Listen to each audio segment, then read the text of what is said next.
So the solution here is not to abolish affirmative action in admissions. It is to add further programs which will help primarily African Americans, but in the end, all of us throughout the college system. Thank you.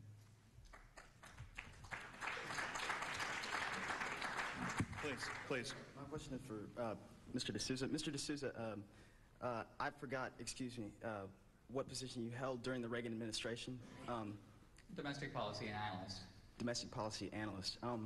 I was wondering, in that time, you said you believe that the best way of dismantling, best way of dismantling or equalizing the races is through dissolving, I understand, affirmative action, but you do that through educational means.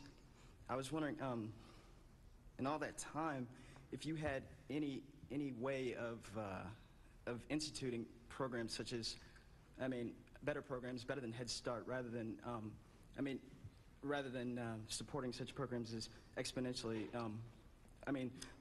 increasing exponentially the funding to the military, rather than taking those funds, those huge coffers, and perhaps putting them in programs such as Head Start.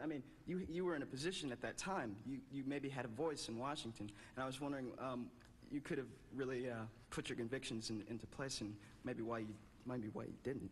Thank you. Thank you. Mr. D'Souza?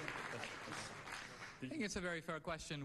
If you say that that's not the problem and affirmative action's not the solution, what are you doing about it? Well, a couple of things. In my book, Illiberal Education, I suggested that we could have, instead of race-based affirmative action, socio-economic affirmative action, by which I mean simply that to recognize that there are people in this society, poor kids, but remember, there are poor blacks and poor Hispanics, but there are poor whites and poor Asians. And I said there is no harm in an admissions officer looking at somebody's file and looking at their grades and test scores and evaluating it against the background of disadvantage or hardship that this particular student has suffered. When in the Reagan administration, I can mention two policies, both of which were really frustrated. The first was enterprise zones, and that is to try to develop a revitalization of the inner city by giving businesses tax incentives to relocate to the inner city, something that Democrats in the Congress thwarted.